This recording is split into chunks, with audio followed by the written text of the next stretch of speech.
When you've made a mistake, apologising to your client is hard. So just how should you do it? Come down to the studio and I'll share the secrets with you.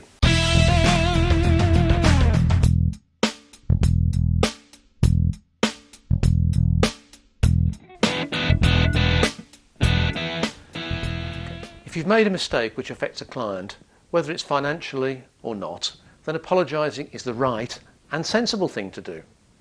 The first thing to do is make sure you know what went wrong, why it went wrong, how much it cost you, and how much it may affect the client. Then you need to try and think of a reasonable and true explanation of how it could have happened without you appearing completely incompetent. Then you need to work out a plan of action to try and minimise the damage and prevent it happening again.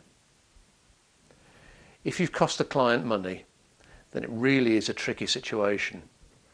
Reducing your future fees is something you want to try and avoid, but you may well have to reduce the bill for the work you've just got wrong. So, once you've had a chance to think it through, then pick up the phone and make that apology. You want to do this as soon as possible. Leaving it just makes matters worse.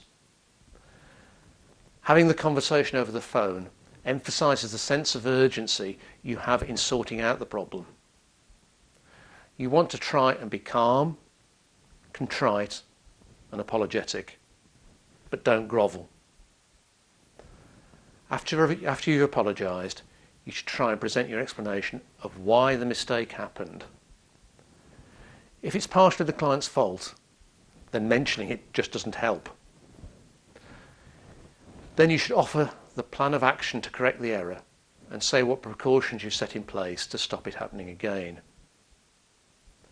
So, for instance, you may have to get the work double-checked in future.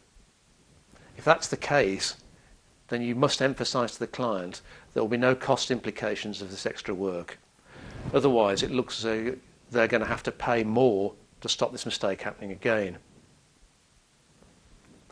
If the client gets angry, then you should listen to his points as far as possible. Don't try and argue or justify your position.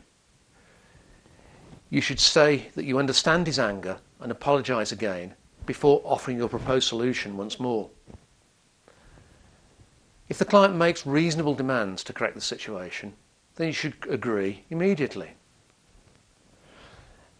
If the demands are unreasonable, then you should say that you do not have the authority to make that concession, but you will get back to him when you have had a chance to discuss it with your boss.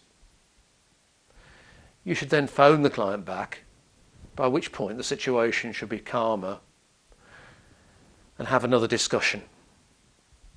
Try and regard the whole experience as a learning one for you, not as a personal tragedy, unless of course you get sacked over it.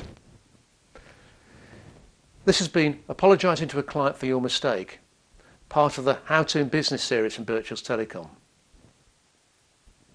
If you found it useful, then please subscribe to the Birchall's Telecom channel, and remember, we always welcome your comments. Thanks for watching.